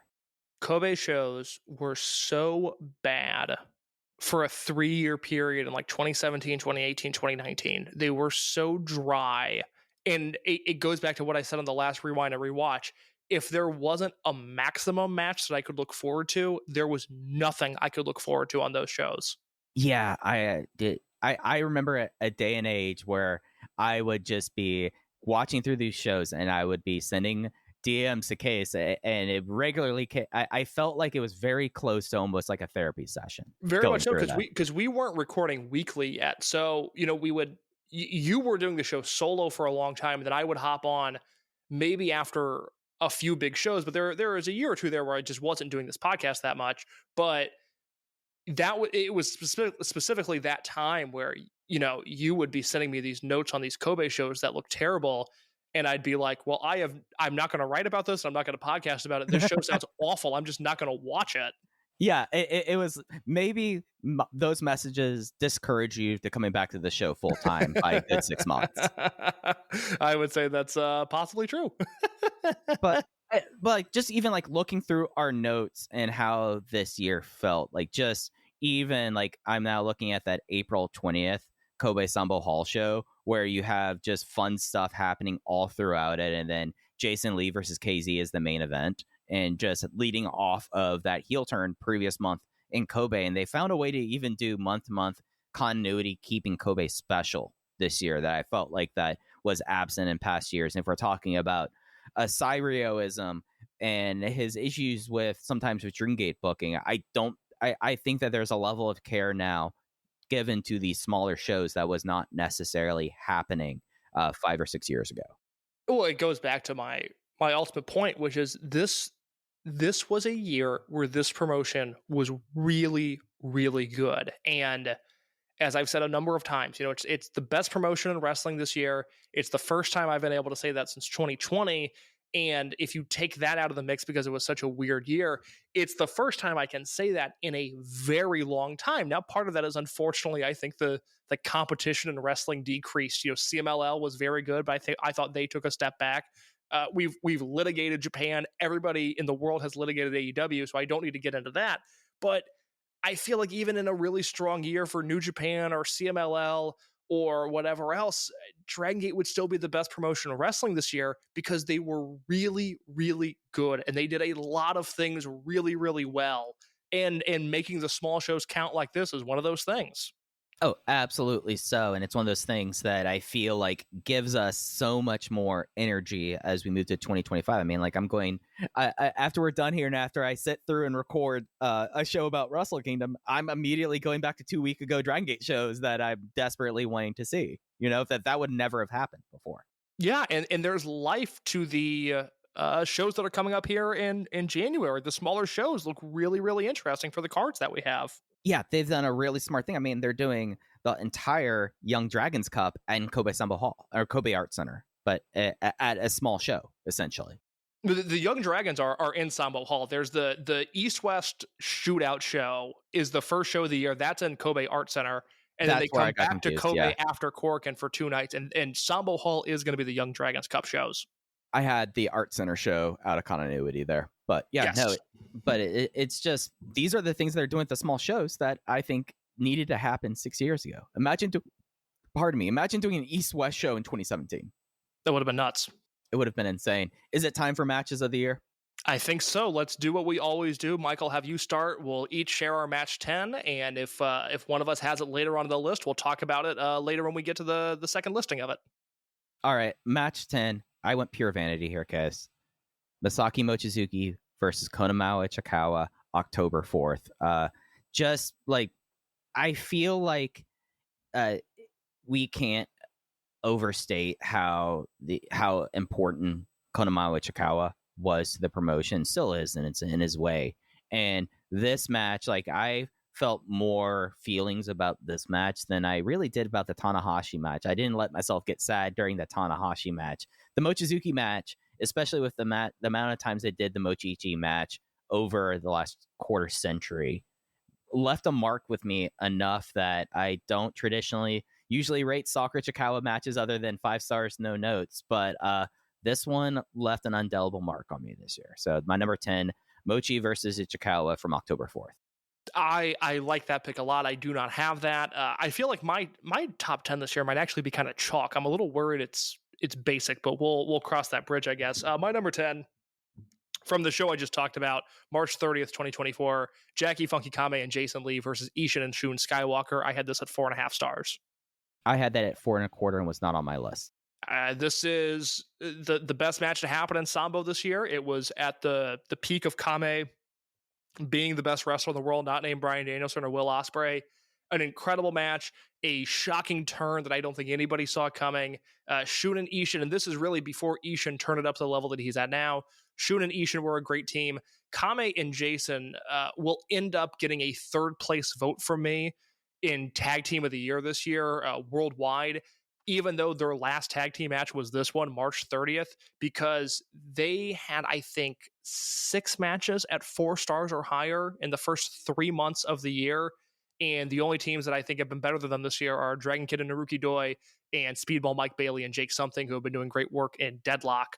But I adore this match, and I would highly recommend watching it if you missed it. My match number 9 from the May 9th Korakuen, the Triangle Gate match, the champion team, Shun, Kai, and Ishin from Z-Brats versus Strong Machine J, Shimizu, and UT. I was 4.5 stars on this. I love this match, but I do not have it in my top 10. I also had it at 4.5, but just a tad lower. It would be in my top 15. Totally fair. I totally get that. I just loved how this was. It felt like to me this was like the crazy chaotic multi-man tag that you would see in Kobe Sambo or in Korakuen Halls in the prime period. You know, like this felt very much like, oh, you could put this match as a main event in 2012 and it would feel completely at point there, because you had a really feisty start and then a very wild ass brawl with a bunch of just big UT moments through it, and then just the last 5 minutes were really, really strong. And then Strong Machine J, after getting the leadership, now finally getting the belt and leading Natural Vibes, it felt like such a big crescendo moment for him. I love the fact that it was a Triangle Gate match that headlined the show. That never happens anymore. Yeah. So I mean, even for like that little bit of it, I felt like it was worth mentioning. What was your number 9? Dragon Kid and Naruki Doi versus Jason Lee and Shun Skywalker versus Fulmita and KZ versus Jackie Kame and Luis Mante from July 21st, 2024. This was from Kobe World, and I had this at 4.5 stars. I had this as my number 6. So okay, all right, right on. Yeah. So go ahead. Oh, it's everything that everybody would want out of this match. I thought it lived up to the expectation of a Kobe World show where the Twin Gate match was once again out of this world good. Yeah, I feel like that this was a time that for a long time, the Twin Gate division felt like in past years a little bit as the afterthought, and we really, but we would have like these great matches at Kobe World, but the rest of the year just felt like, oh, the Twin Gate's kind of out there and it's with it, but it's all right. But this one, especially seeing how Flamita was in like the first 2 falls of this match and going into the finish was just was tremendous stuff. I felt that the way that they did all of the falls were fantastic. The Doible might be my move of the year just because of no matter what, whenever Dragon Kid got someone in the crucifix and Naruki Doi hit off the ropes, the crowd was starting to murmur and they would erupt when the Bakatare hit. And I thought that was one of the cooler sensations of the year. And I think it honestly is my move of the year is the Doible. No, I couldn't agree more. I co-sign everything you just said. So give me your match number 8. My match number 8 is from the last Korakuen of the year.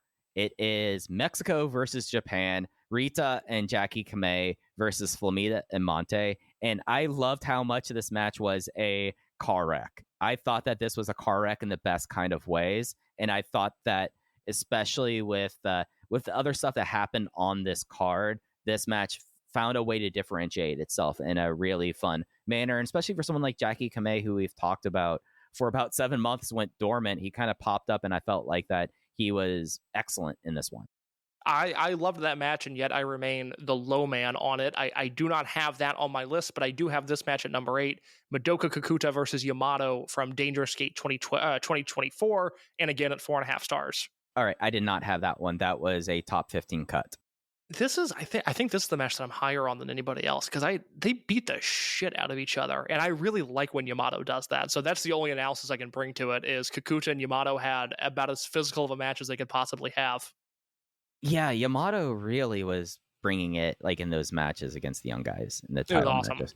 It was something that was really fun to see. So my number 5, or no, it's not number 5. Number that's 7. My number 7, the Dead or Alive cage match, Steel Cage Survival, KZ versus Jason Lee versus Hyo versus Jackie Funky Kamei versus Shun Skywalker. I felt like this match was a return to form for the Steel Cage Survival match. I thoroughly adored it. I felt like that the last few years we had like important moments in the matches, but this one was able to have the emotion that was really kind of missing a little bit. Like, weirdly, at that Kobe World one in 2023, it had a level of that because you had like 5 masked guys. We knew someone was losing it, but there was a kind of a little bit of a foregone conclusion with that. This one, with how it played in with Hyo and Kamei, I feel like is one of those classic cage match moments. This is one of the best cages they've ever done. You know, I would put this probably right beneath 2016 and at the same level as 2011. You know, I don't have it in my top 10, but it's one of the more memorable things they did all year. Your number 7? Jackie Funky Kame and Jason Lee versus Alejandro and Kaito Kiyomiya from Gate of Bayside, and I had that at 4.5 stars. I had that as my number 4. Gotcha. All right, well, let's talk about it then. Yeah. All right. My number 6 was the DOA 4-way tag, or not DOA, the Kobe World 4-way tag. What was your number 6? Dragon Dia versus Yamato from Final Gate. That was my number 4. Yeah, this was a match that I did not know Dragon Dia had in him, and I'm happy to put him on the spreadsheet at 4.5 stars and not 3 3/4. Yep, this was his real coming out show. Yamato, like as you were saying with Kakuta, really found like himself in these Dreamgate matches in a way that we have not seen in really almost a decade, to be honest. Mm-hmm. Like, other than the Yoshioka one, I felt like that this one was really just some of the strongest work, and especially the way that Dia sold his leg, I thought was some of the smarter Dragongate selling, and then the pop for the Dragon Rana attempt and into the Galleria 1 kickout was insane. Yeah. Yamato had the Yoshioka match and the Shun match from World 2021 as sort of the other ones that felt like vintage Yamato Dreamgate, but it had been a long time before this reign since we had seen him in a match that felt like this to close a show, and it all worked out perfectly. Yep. So I think it's on you now. I think this is my number 5. Have you said your number 5 yet? My number 5 was Gate of Bayside Twin Gate. So we haven't talked about that one yet. Just like Kaito Kiyomiya was a revelation in Dragon Gate, and completely, as you said, the Kung Fu Masters will end up ranking pretty high in my tag team list. Alejandro, I kind of feel bad because you feel like that this is like his dream wrestling in Dragon Gate, and then every time he shows up, he's with someone who outclasses him, and just like, oh man, like I know this is big for you, but Kaito Kiyomiya could be a heel unit leader, and maybe that's what he should be doing after Ozawa basically took the crowd from him at Budokan. I was really angry when they brought in Kiyomiya at Final Gate 2023 because I really thought he was going to wrestle like he was above Dragon Gate. And then he wrestled Ben and Minoura and had a pretty good match and worked pretty hard. And then they won the Twin Gate belts. And I was really nervous that, you know, he was going to come in and drop the belts and just, you know, it would be forgettable and it would be this waste of time. And then he had this match, and he has sequences in this match with Jason Lee where you go like, why is Kaito Kiyomiya not a full-time Dragon Gate wrestler? And we say that about Alejandro anytime we see him wrestle, but credit to Kiyomiya because my number 5 would be Dragon Kid and Naruki Doi versus Alejandro and Kiyomiya from Dead or Alive. Yep, that was my number 11. There you go. Yeah. Very close. Like, honestly, Kiyomiya and Alejandro for ranking Dragon Gate tag teams might end up ending up in the top 5 list of the year. They were incredible. They were so good. I wish we would have got more of them. Yeah, no, absolutely with you on that. So your match number 5 now? That was that one. My match number 4 was Yamato versus Daya from Final Gate. And we talked about that. Yep. What was your number 4? My number 4 was, once again, Jackie Funky Kame and Jason Lee, this time versus Hyo and Luis Monte from the March 6th Korakuen show. Yeah, that was probably, without the knockout rounds of Rey de Parejas, the real standout match of the tournament, I felt like. It was the match, and I wrote this recently when I talked about the downfall of Kame. It was the rare match that happened at the perfect time, in the perfect venue, with the perfect opponents. It was he should have been headlining Korakuen. This was the match to headline a Korakuen. It happened at just the right time. An incredibly special match at 4.5 stars. It's my number 4 match of the year. My match number 3 is one that I think I am much higher on than everyone else. It is the match celebrating Masaki Mochizuki's 30th anniversary against one Shingo Takagi. I was 4 3/4 stars on this. It did not take me all the way back to 2015 case, but it was always something that whenever you have these Mochizuki special singles matches, they always feel like something another level, like even dating back to his 20th anniversary match against Masato Yoshino for the Dreamgate belt. And then you fast forward, and then the match against Kondo was really great too. And it just was another incredibly special Masaki Mochizuki anniversary match. And I felt like that one was just absolutely just otherworldly. This one was, just for people who are looking for dates, as I looked this up, January 10th, 2024. My number 3 match of the year was also a Masaki Mochizuki singles match that I had at 4 3/4 stars, but it was from July. It was July 5th, him versus Mochizuki Jr. I have that match later on. Interesting. Okay, your number 2. My number 2 is the Rey de Parejas finals, Yamato and Susumu versus No Hug. That means that Masaki Mochizuki versus Mochizuki Jr. is my match of the year. And we have the same match number 2. My match of the year is from this most recent Korakuen Hall show. It's Daya Kakuta and Tanaka versus Isha Minoru and Skywalker versus KZ, Strong Machine J, and UT. Yeah, so let's talk about Mochi versus Mochi here. We've been waiting for this match ever since Ryoto Mochizuki became a pro wrestler. Yeah, 2 full years. June of 2022 is when he debuted. We got this in July of 2024. And I would like to state for the record, in my ULTY Awards last year, one of my 2024 predictions was Mochizuki contra Mochizuki. Maybe it wasn't for the name. Maybe I didn't nail it completely, but nailing this one, it just was everything you would want out of this. Masaki Mochizuki remains one of the best singles wrestlers of all time. I couldn't agree more. It was one of those matches. It reminded me a little bit, and it wasn't quite as good as this, because the match I'm going to compare it to is one of the best matches I've ever seen. But when Ospreay wrestled Shingo for the first time, it was a dream match that lived up to the billing. It was every bit as good as you would have wanted it to be. And in the very secular Dragongate, in a vacuum sort of way, this was the dream match, and I thought it was every bit as good as it could have been. Yeah, very rarely do I curse when I write notes. My finish, when I write down the finish, it was double KO that fucked. Yep. Yeah, no, absolutely. You got the nosebleed. You got Mochizuki Sr. starting to shit talk his son. The cabrata to the outside. It just was like otherworldly, and now we're all just kind of waiting for the next. Well, now whenever we see Mochizuki and Mochizuki on opposite sides of the ledger, we know that we're in for just a phenomenal match. I couldn't agree more. They're going to do it again at Korakuen here in 2 weeks, as they should. Yeah. Hey, that's going to be his 31st anniversary match. Oh, that's a good point. That's why they did that, because Junior wanted to be the 30th anniversary match, but he got hurt. Yep. No, absolutely. So, Rey de Parejas finals. We didn't really touch on this one in our rankings here. We both had it as our number 2 match of the year. It's just really special seeing like these 4 guys, 4 of the best tag team workers in Dragon System history, on differing teams than you would suspect, and just the chemistry was always there. Yeah, Dragongate getting like murdered almost immediately, and then and all of the fighting off for the Doible, like the Doible became like such a huge talking point throughout the tournament. And you had the Ultra Rana, you had the Mysterio Rana there going into the finish of the Ultra Rana on Susumu. Just was as good as a tag team match as you'll ever see. It's three of the best wrestlers of all time in Yamato, who is not exactly bad, having a main event tag team match, and it's perfect. It's really a special match.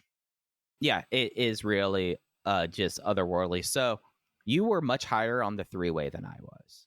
I think I was much higher on the three-way than everybody was, but it was the match, and I said this on the podcast for a few months. I wanted this match. I wanted in Corkin this three-way trios match, and I got it, and I thought it was, between what Tanaka did and the Dia closing stretch, what Ishin did, what Shun did, and what Vibes always brings to the table. It was fan service in a way where, it was like a match dedicated to me. I was everything that I wanted out of Dragongate this year. I'm glad you got a case low produce match. I really felt like that. So let's run down our top 10s once more. I'll go first. Number 10, Masaki Mochizuki versus Stalker Chikawa from October 4th. Match 9, Triangle Gate from May 9th. Shun, Kai, and Ishin versus Shimizu, SMJ, and UT. Match 8, Rita and Kamei versus Flamita and Luis Monte from December 17th. The Dead or Alive cage match is my match 7. Match 6 was a 4-way tag at Kobe World. Match 5 was the Twin Gate match, Kiyomiya and Alejandro versus Kung Fu Masters at Gate at Bayside. The final Gate main event, Yamato versus Dia from December 15th, is my match 4. Mochizuki versus Shingo Takagi from Mochizuki's 30th anniversary show on January 10th was my match 3. My match 2 from March 3rd or March 6th was the Raid Day Prairie House Finals, Yamato and Susumu versus Not Hug. And then my match of the year from the July 7th Korakuen, Masaki Mochizuki versus Mochizuki Jr. In my top 10, before we quickly do some 2025 predictions, number 10 was Kame and Jason versus Ishin and Shun for March 30th. Number 9 was the 4-way tag from Kobe World. Number 8 was Madoka Kakuta versus Yamato from Dangerous Gate. Number 7 was Kame and Jason versus Alejandro and Kiyomiya from Gate of Bayside. Number 6 was Dia versus Yamato from Final Gate. Number 5 was Dragon Kid and Naruki Doi versus Alejandro and Kiyomiya from Dead or Alive. Number 4 was Kame and Jason Lee versus Hyo and Luis Monte from the March 6th Korakuen. Number 3 was Mochizuki versus Mochizuki from July 5th. Number 2 was Dragon Kid and Naruki Doi versus Susumu and Yamato from April 10th. And number 1 was the 3-way trios match from December 17th, 2024. Real strong year here. No 5 stars from me, but 3, 4 3/4. I've just great year in ring, I feel like, for the company. No consensus favorite. I think Dragon Gate's going to get hammered in the Voices of Wrestling Match of the Year poll. I don't think. I think Mochi Jr. will do well. I think that'll be the match that does best, and I don't even think that's going to do that well. I think between some of the Kame and Jason tags, and then the Raid Day Prairie House Finals and that Mochizuki match, I just think there isn't the one match that the Dragon Gate community can band around together and say everybody's going to vote this really highly. And so I think this strong in-ring year will not be well represented in that poll. Yeah, I don't know what will probably get match of the year this year. Oh, Ospreay Danielson. Or no, I'm sorry, Sting and Darby versus the Bucks. I think Sting and Darby versus the Bucks is going to run away with it. And then I think Ospreay Danielson's going to run away with second. And then after that, who knows? But Sting and Darby versus the Bucks is the winner. Yeah, I guess like AEW is so like down bad in my brain right now that I didn't even like remember like they had some of those really strong matches. Yeah, no, I think Sting and Darby will do as well as any match ever has in that poll.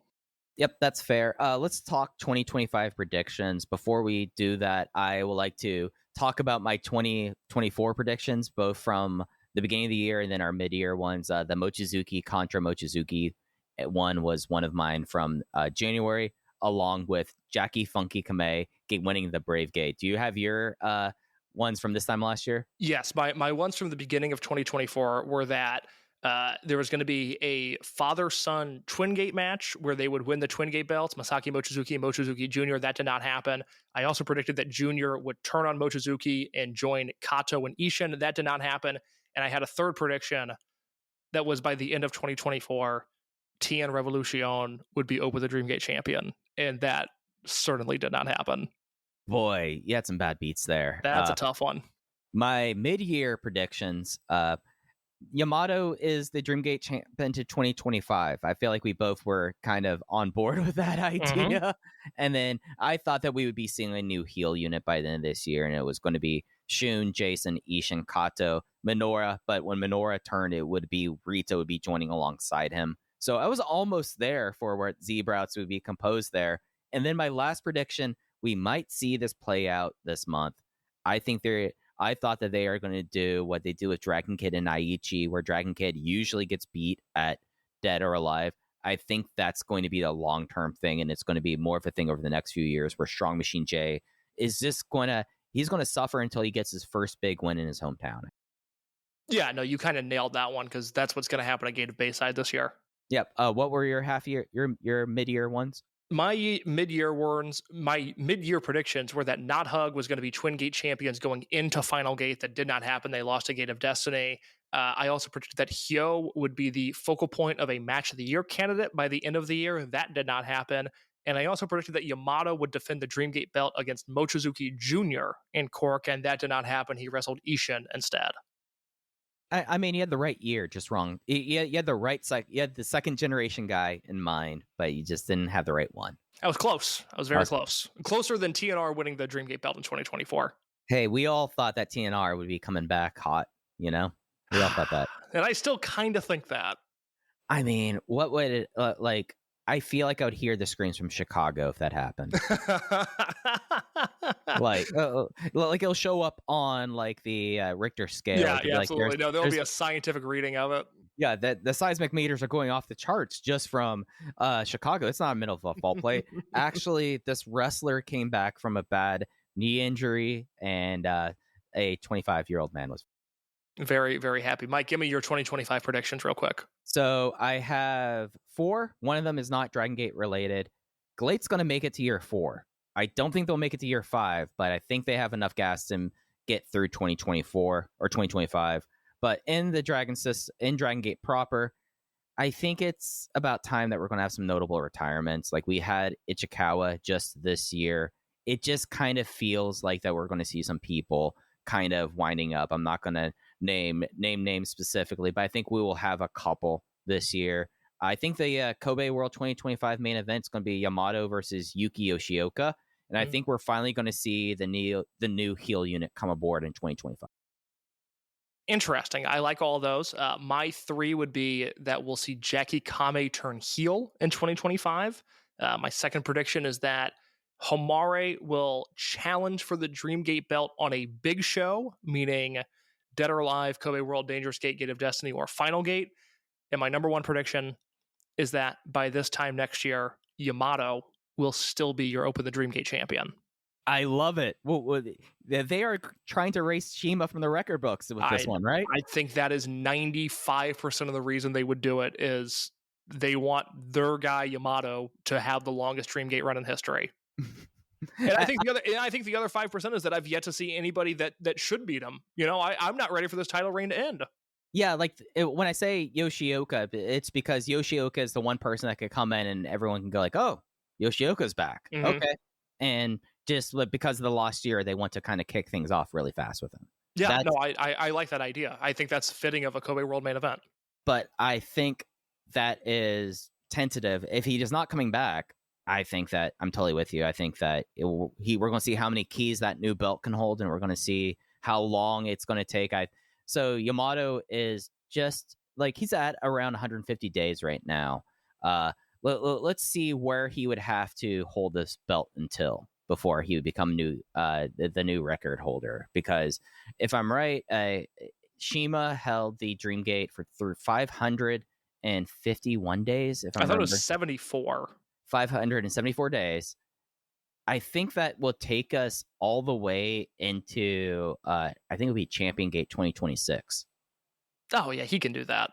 Yeah, so right now, Yamato, as of, let's see if they actually have this post. He's at 167. That was not bad for that. 167 for that. He's at 4 defenses. Shima, of course, famously had 15 title defenses in 574 days. So yeah, I think that puts us. He's going to start defending the belt more, basically. But I think that's entirely possible with how things are shaping up right now. Yeah, but if he makes it to Dead or Alive 2026, and that's the goal right there. Is that definitely gives him the longest Dreamgate run of all time? Oh yeah, but by good margin, and I think by that point you could probably.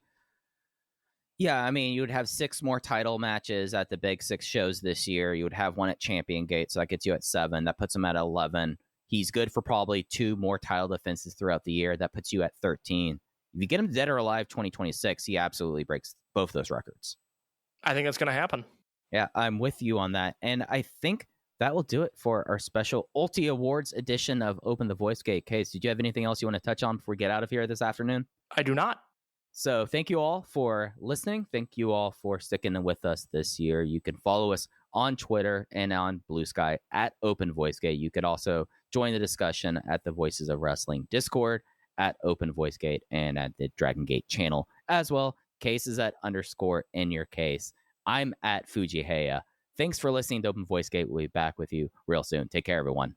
Hello, do you like New Japan Pro Wrestling? Are you a Shin Nihon freak? If so, check out the Super J-Cast with Joel and Damon on the Voices of Wrestling Podcast Network. And even if you fucking hate New Japan Pro Wrestling, listen to the Super J-Cast anyway. Not just for our great show reviews, analysis, and pastrami sandwiches, but there's also usually some dick jokes somewhere in the obligatory opening 30 minutes of absolute nonsense we chat about every single week.